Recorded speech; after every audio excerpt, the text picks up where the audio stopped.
Rahul asked me a question. When is the right time to apply for January intake? And obviously we are talking about Canada here because Australia has not opened the flights for last more than maybe 14-15 months. So he was talking about, Rahul, you are talking about Canada, right? Yes, sir. Yes, sir. So Rahul, first thing, generally you might have listened, everybody of you might have listened कि 2 महीने चाहिए होते हैं file apply करने के लिए, है ना? 2 महीने पहले आपके पास स्कोर रेडी होना चाहिए, ऐसा सुनते हैं ना? Yes. फर्स्ट थिंग, ये बात गलत है। खाली 2 महीने नहीं चाहिए होते। 2 तरह के इंस्टीट्यूशंस हैं विदेश में। एक रेप्यूटेड वंस, जिनकी रेपुटेशन बहुत अच्छी है, जो वहां के अच्छे कॉलेज हैं, अच्छी यूनिवर्सिटीज हैं। दूसरे ऐसे इंस्टीट्यूट, ऐसे कॉलेज जो सिर्फ इसलिए खुले हुए हैं कि विदेशों से बच्चा आएगा आप जैसा, और उनको बस आना है कैनेडियन लैंड पे, बस जैसे तैसे करके वो आएंगे और आपके कॉलेज में एडमिशन लेंगे और काम चलाऊ पढ़ाई करेंगे और काम चलाएंगे। तो वो रेप्यूटेड नहीं है, वो लो ग्रेड इंस्टीट्यूशंस हैं, सब स्टैंडर्ड इंस्टीट्यूशंस हैं। ये बात समझ में आई Rahul? Yes, sir. Yes, sir. तो Rahul, if you want to take admission in a reputed college or university, if you want to take admission in your desired course, then मैं example देके बताता हूं। One of our students got the score 6.5 band in IELTS in April में आ गया उनका। There is a college in Toronto, Seneca.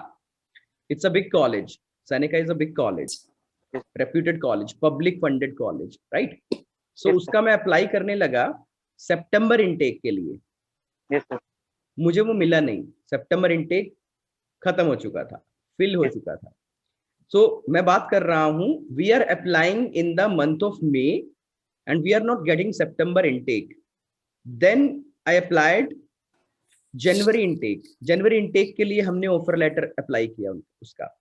तो आप देख लो 7 महीने पहले, हालांकि सितंबर इनटेक भी दूर था, मई जून जुलाई अगस्त सितंबर की अगर बात करें 4 महीने पड़े हुए थे, लेकिन इनटेक फिल हो चुका था।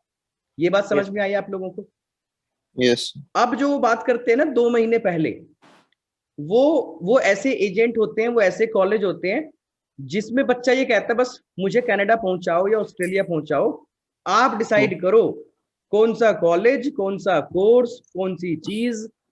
कई बार तो बच्चे को बताते तक भी नहीं कि किया किसमें है, समझ गए? देश बताते हैं ऑस्ट्रेलिया भेजेंगे, समझ गए? तो अब आप देख लो आप कौन सी कैटेगरी में आते हो। Rahul, have you got your answer? Yes, sir. Yes, sir. Okay, so if your goal is to just land in Canada anyhow, regardless of the course, regardless of the province or city in the Canada, और मतलब क्या बस Canada पहुंचना है, फिर तो ये चीज एजेंट के हाथ में दे दो, वो तुम्हारा काम चलाऊ से इंस्टीट्यूशन में फाइल लगाएगा जिसमें वीजा चांसेस कम होंगे। मेरी बात सुन लेना, Yes, sir. जिसमें वीजा चांसेस कम होंगे, तुक्का लग गया, नहीं लगा नहीं लगा। बट रेप्यूटेड इंस्टीट्यूट के वीजा चांसेस हाई होते हैं। रेप्यूटेड इंस्टीट्यूट में नकली डॉक्यूमेंट्स का मतलब बहुत कम स्कोप होता है, 2 नंबर के काम का बहुत कम स्कोप होता है। जो काम चलाऊ कॉलेज होते हैं वो बहुत सारे 2 नंबर के काम को बढ़ावा देते हैं। Yes. आपको पता होना, उनकी सेटिंग होती है इंडिया, चाइना, श्रीलंका, पाकिस्तान, क्योंकि वो वहां खुले ही इस काम के लिए हुए हैं, समझ गए आप? Yes, sir. तो ये है सारा गेम।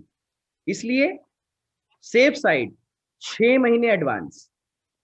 तो ये राहुल ने क्वेश्चन पूछा और जवाब मिल गया जसप्रीत आपको, हर्षित आपको, हरमीत आपको, पार्थ आपको भी, किरण आपको भी, सागर और रमन आपको भी जवाब मिल गया इस बात का। Sir, if I write the exam in next month, sir, I have 5 months, sir, in my hand. Like, still देखो 5 मंथ में भी रेप्यूटेड इंस्टीट्यूट हो सकता है, मिल सकता है, बट मतलब निकलते रहेंगे वो, जैसे जैसे डिले होता रहेगा आपका, रेप्यूटेड इंस्टीट्यूट फिल होते रहेंगे, उनके इनटेक फिल होते रहेंगे, वो अवेलेबिलिटी नेक्स्ट पे जाती रहेगी। पीछे बचेगा माता का माल, बिल्कुल बकवास वाले जो इंस्टीट्यूट होते हैं, समझ गए? और इसीलिए मतलब देखो, हम क्योंकि रेप्यूटेड वाले में ही अप्लाई करते हैं और सिर्फ उसी बच्चे को केटर करते हैं जिसका अच्छा बैंड स्कोर हो और अच्छा क्रेडेंशियल हो। तो दैट इज वाई हमारा अभी तक जो वीजा सक्सेस है वो 100% है, रिजेक्ट ही नहीं हुआ किसी का। क्योंकि जो एजेंट्स होते हैं ना, वो बल्क में फाइलें लगाते हैं, Yes, sir.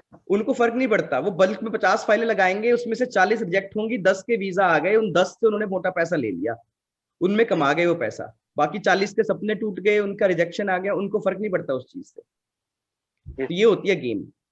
और सीधा एक एक कॉलेज में लगा रहे होते हैं वो, एक ही कॉलेज जिनके साथ उनकी सेटिंग है।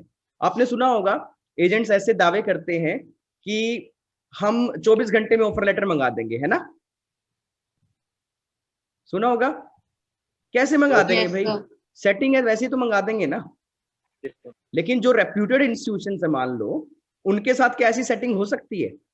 नहीं हो सकती। उनको इतना टाइम ही नहीं है भाई, वहां तो लाइन इतनी लगी हुई है, वो तो मेरिट बेस पे देंगे, ठीक है ना? जिसकी मेरिट हो, जिसका अच्छा होगा सब कुछ। तो सर कई मतलब वीजा एक्सपर्ट्स कहते होंगे कि डबल पैसा दे देंगे अगर मतलब वीजा नहीं होता तो। ये तरीके हैं, ये टैक्टिक्स हैं उनकी, ठीक है ना? पैकेज वाला सिस्टम देख लो, किसने चलाया? पैकेज वाले सिस्टम थे थोड़ी पहले, चला दिया, आ गया सिस्टम। बच्चे को लगता है भाई रिस्क नहीं है, चलो लगवा लेते हैं। पैकेजों में बहुत सारे बच्चों के वीजा रिजेक्ट होते हैं, तो क्या टाइम खराब की कोई वैल्यू नहीं है?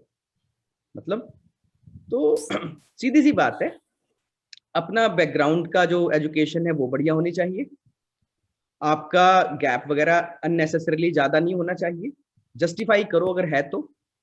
आप रेप्यूटेड इंस्टीट्यूशन में लगाएं अपनी फाइल और उसकी एलिजिबिलिटी पूरी करें। 6.5 बैंड मांगते हैं तो 6.5 पूरा करें, 7 बैंड मांगते हैं 7 बैंड पूरा करें, ठीक है ना? 60% मांगता है +2 में ग्रेजुएशन में, तो उसको पूरा करें, वो जरूरी है। और उसके बाद कोर्स रेलिवेंट लें, जो आपकी पिछली पढ़ाई से मेल खाता हो। कई बार एजेंट्स बिना रेलिवेंसी के भी फाइल लगा देते हैं, ये कह के कि इसमें वीजा आएगा। ऐसा थोड़ी होता है। आप हो पीछे आर्ट्स बैकग्राउंड से, आगे आपको साइंस से जुड़ा हुआ कुछ दिलवा दिया, या इसका उल्टा आप हो कॉमर्स बैकग्राउंड से, आपको आर्ट्स से जुड़ा हुआ कुछ दिलवा दिया, वो तो साफ समझ जाएंगे ना कि ये तो इसका पर्पस सिर्फ कनाडा आना है, इसका पर्पस ठीक से पढ़ाई करना नहीं है। वहां वीजा रिजेक्ट होते हैं फिर, समझ गए? ये 7-8 चीजें हैं। पिछली पढ़ाई का स्कोर, गैप है या नहीं है, आइल्स में बैंड स्कोर कितना है, और तुम कौन से कोर्स में और कॉलेज में अप्लाई कर रहे हो। ये 5 फैक्टर अगर ठीक हैं, वीजा चांसेस बहुत ज्यादा हैं। बाकी देखो फीस तो सारे पे करते हैं, ऐसी तो बात नहीं, ठीक है? ये बात समझ में आई सबको? Sir Australia will open like somehow? अभी नहीं, एनी चांसेस आर देयर? अभी तो बंद है। चांसेस तो क्या पता। Okay sir. जैसे for example cases are declining in India now, yes sir, but everybody knows India is a big country, population is quite high, lockdown खुलेगा, टेस्टिंग दोबारा बढ़ेगी, केसेस दोबारा बढ़ जाएंगे। तो Australia is very strict in this regard. वहां तो एक केस आ जाता है वो पूरा शहर बंद कर देते हैं। तो खुलेगा तो ऐसी बात नहीं, बट पिछले 1.5 साल में तो नहीं खुला तकरीबन, पिछले मार्च से बंद है, देख लो बात, 1.25 साल हो गया। कनाडा तो फिर भी लीनियंट है इस चीज में, ला रहा है। तो ऑस्ट्रेलिया और न्यूजीलैंड ने तो जमीन पे पैर नहीं रखने दिया किसी को भी। चलो ये हुई बात आपके आगे के प्रोसेस के लिए। तो इसलिए safe side 5 to 6 month advance में, तो यानी कि जो भी एक तरह से जुलाई में एग्जाम दे लेंगे मान लो, और उनको रेप्यूटेड इंस्टीट्यूशन चाहिए, तो वो जनवरी इनटेक के लिए अप्लाई करेंगे। सितंबर इनटेक जा चुका है, रेप्यूटेड इंस्टीट्यूशन का सितंबर इनटेक जा चुका है, कोई स्कोप नहीं है अब आप लोगों के पास। तो जनवरी के लिए रहा है स्कोप आपके पास। और अगर आप इसे भी डिले कर दोगे, मान लो बात चली गई आपकी अक्टूबर पे, सितंबर अक्टूबर के एग्जाम पे, तो जनवरी इनटेक भी चला जाएगा, फिर मई इनटेक पे बात चली जाएगी, ठीक है?